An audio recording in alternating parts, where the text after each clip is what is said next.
1, 2, 3, 4.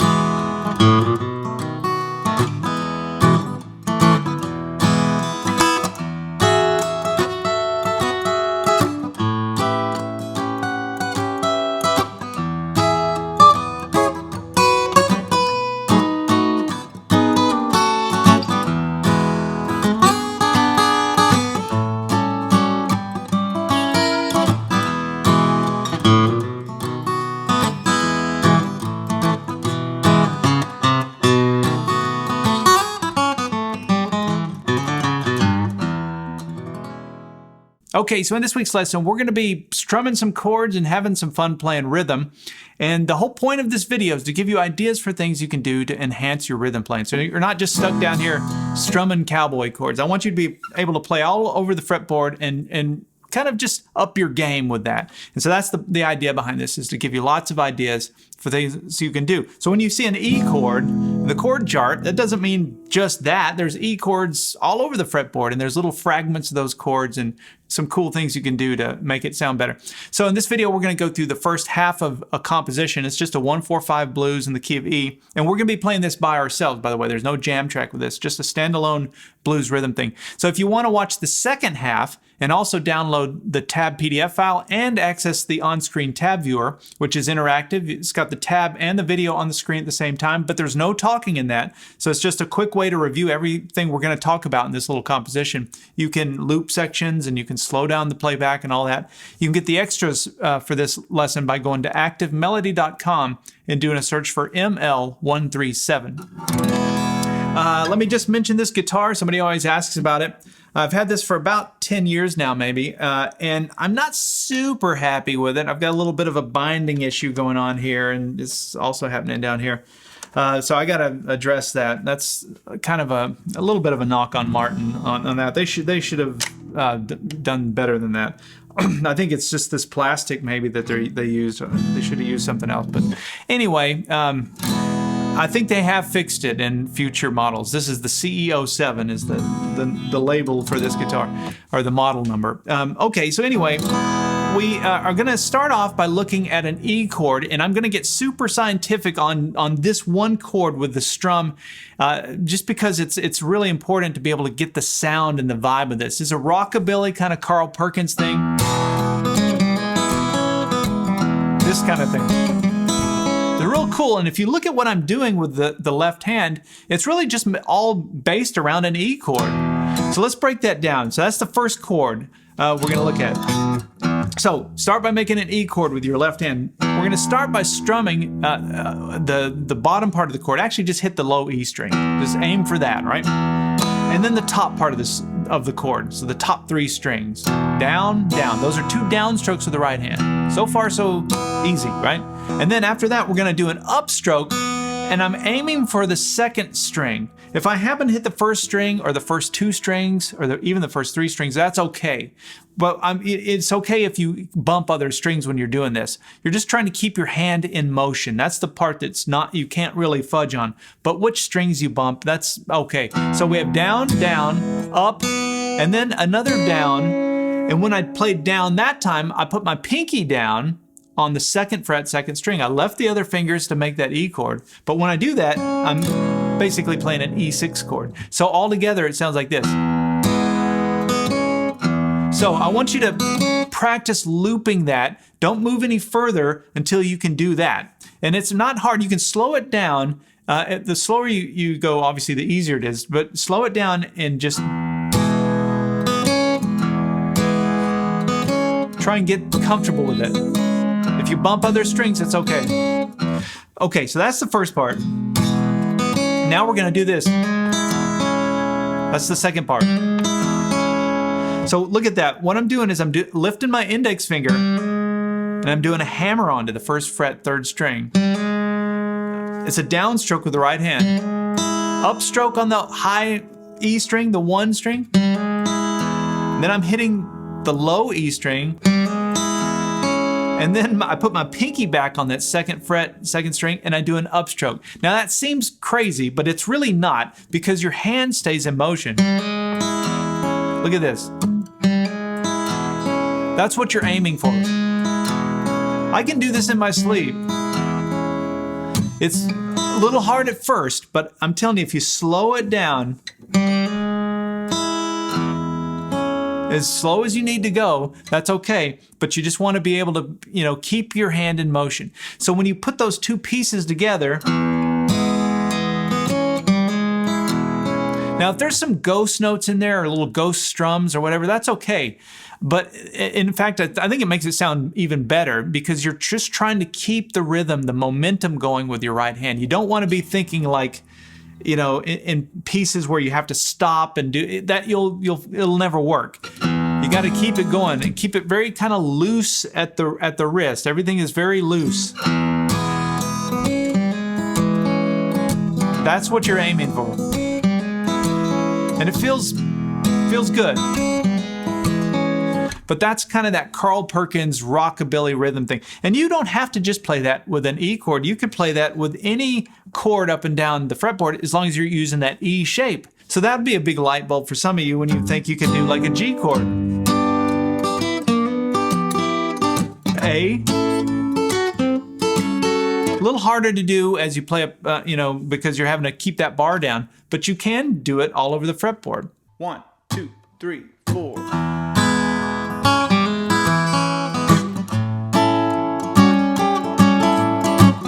Okay, so after the E, I came to the A.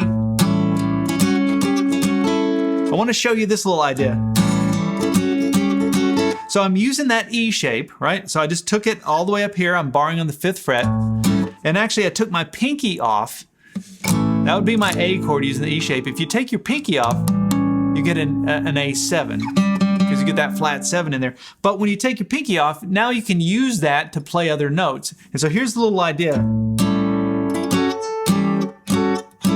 So my pinky goes to that 2nd string. I go to the 7th fret, up to the 8th fret, back to the 7th fret, and then off. And when I do that, I can play this. Listen to that. And notice my right hand, down, up, down, up, down, up.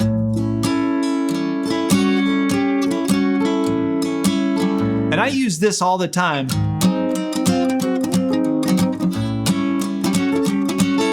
It's real cool. It's a real fun little rhythm thing, and it comes off of this E shape or E7 shape. Now when we put those two together, we have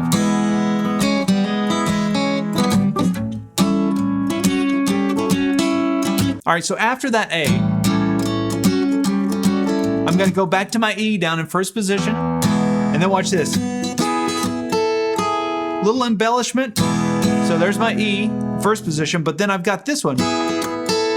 And this is the same as my D shape. It's like taking a D chord, and you just slide it up 2 frets. There's your E note, right? That note on the 2nd string, the tip of the triangle. I'm just going to hit the top 3 strings and play that triad. But then I can do an E sus4 chord by putting my pinky down on the 5th fret 1st string. So you have, I just wanted to throw that in. I mean, that's kind of generic sounding in some ways, but it's very useful. I use this a lot, especially when I'm playing electric and just sort of complementing a chord, maybe a strum thing, but sometimes I'll do this thing. And I'm just doing a pull off with my pinky. So I just wanted to kind of throw that little rhythm idea.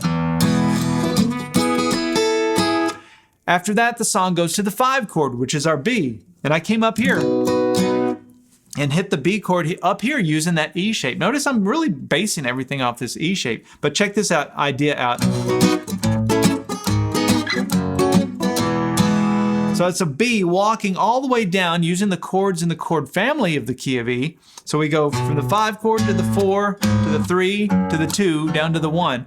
And I talked about this actually in last week's lesson, which I'll put up on the screen for those of you that are interested. That was a fingerstyle blues. And I mentioned that I got that walk down. I had to think about it, but it went back to Bob Dylan's Blood on the Tracks, that song Buckets of Rain. And so he does that in that song. He does it a little different cadence and everything. But I love the idea of walking from your B to an A, down to a G sharp minor, F sharp minor, down to your E. It's just a cool thing. So what I did from a strum perspective is I hit the bottom of the chord, like the bass note, and then strum the top of the chord. Do that for each of these. For your A, this is a minor, so we're barring on the 4th fret, playing the minor shape, so we lifted our middle finger. And then we're gonna come down 2 more frets, and then down to your 1. I just want you to have that idea. Now notice when I'm doing that, there's a little bit of a shuffle, but there's also a down, up, down, down, up, down.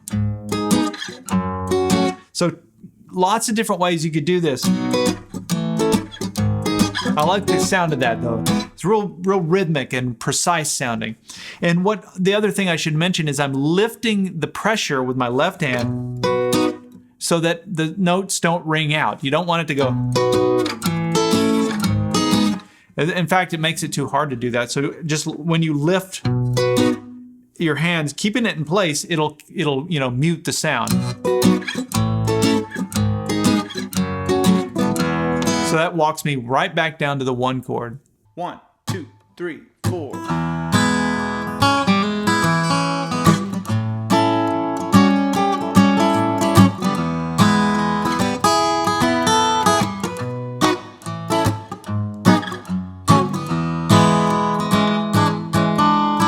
And when I go back to my E chord, I did this. This is exactly the same thing we did for the A. Remember the A, the A7? I use my pinky as that little embellishment. Well, imagine that. Imagine the nut being the bar, right? And so that's exactly what's happening here. I'm going to the 2nd fret with my pinky on the 2nd string, and then up to the 3rd fret. That's my flat 7. That's an E7 to an E6. That's all that is. So that's the kind of idea that it seems simple, but you'll remember this going forward. Anytime you're playing an E and you want to blues it up, you're playing a rhythm, you've always got this.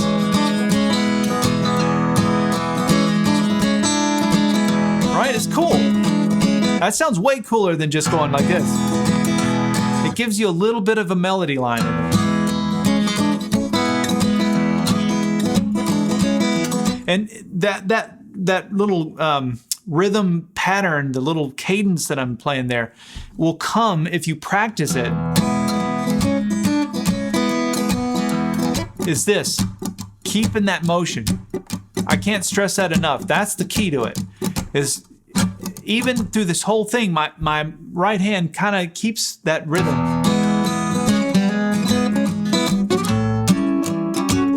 Look at this. Notice it doesn't break.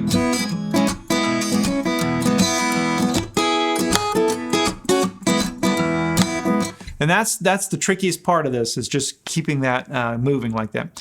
Okay, so we did the walk down. We went back to the E. Now the song goes back to the 4 chord, and watch this. That's pretty cool, right? So we go to the 4, which is our A. It's just the 1st position A. I'm cramming all 3 fingers into that 2nd fret, strings 4, 3, and 2. I started by hitting the low note, the open A, the open 5th string, and then down, up. So down, down, up. And then watch this. For that, I leave my ring finger where it's at, but I reposition these 2 fingers, move them. So I've got my middle finger on the 2nd fret, 4th string, and then my index finger on the 1st fret, 5th string, to create a A sharp diminished 7. That's the 4 diminished 7, 4 chord diminished 7. And that's just a common little progression that you can add in, even if the band isn't playing it. That's what's cool about this. Everyone else, the bass player, could just be holding it down straight, but you could add that in as a rhythm guy. Because when you go the 4 chord, the 4 sharp diminished 7, it's a nice transition to pull you back to your 1 chord. Doesn't that sound like a nice resolve? To get get you back to the E. And when I played that A, or that A sharp diminished 7, I went like this. So I played that, but I put my pinky down on the 2nd fret 1st string. It's just an extra note there. So we have our A sharp diminished 7, and then we go back to the E. Notice this down, down, up. For all of those, down, down, up, down, down, up. Back to the 1. Now watch this. That's my 5 chord. You gotta get this idea if you don't know this one. It's down, up, down with the right hand, but it's open 5th, 1st, and 2nd fret on that 5th string. And that's just a little walk up to get you to your B7. And you have to make sure you're going open 1 and the 2nd finger, or your middle finger. You want to put your middle finger on that so that your other fingers can fall into place and play your B7 chord. So when I've strummed that, it's like this. Down, down, up, down, and then, so it's up, down, string 3, 4, and then up for the top part of the chord. You don't have to be super precise with this. Don't be beating yourself up if you're bumping other strings. Just keep the motion. Practice looping it.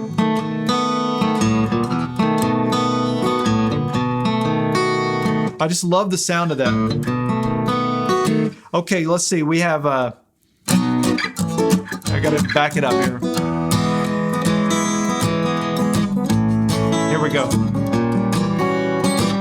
Back to the 1. 1, 4, 1. That's what I played after the 5 chord. I went to E, A, and I just did a bar there, 1 finger. And then back to E. Now I'm making that look easy if you're new to strumming or you're not good at strumming. Practice any of these little pieces. Practice doing them. This is another really good one to practice. Just going from my E chord to my A chord, like this. And here's what you want to practice strumming. Just going back and forth. I could do this all day. This is intoxicating to me. It's very, almost therapeutic. Look at the right hand. Da, da, da, da, da, da, da. Notice I'm accenting that one. 1 and 2 and 3 and 4 and 1 and 2 and 3 and 4. And basically I'm doing what a drummer would do. I'm accenting the 2 and the 4 like a snare. 2, 3, 4, 1, 2, 3, 4.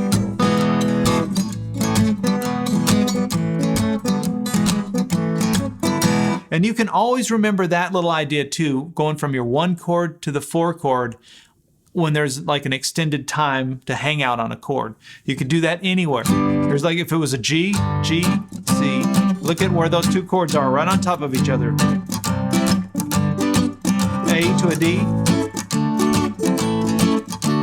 So you're not limited to just playing down here. You can do that idea anywhere. And I always think of that as the gospel piano thing. I can hammer on my index finger. Watch this, another little idea for you.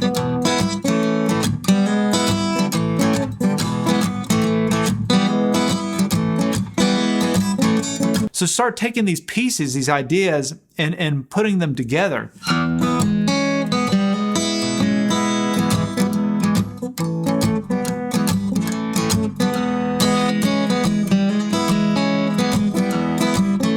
That's how I learned to play, is just taking something simple like an E to an A chord and just over and over, just like, what else can I do? What else can I do? What else can I do? There's a lot of things you can do with just a few simple chords. So in this whole video, we've looked at 3 chords, E, A, and a B7.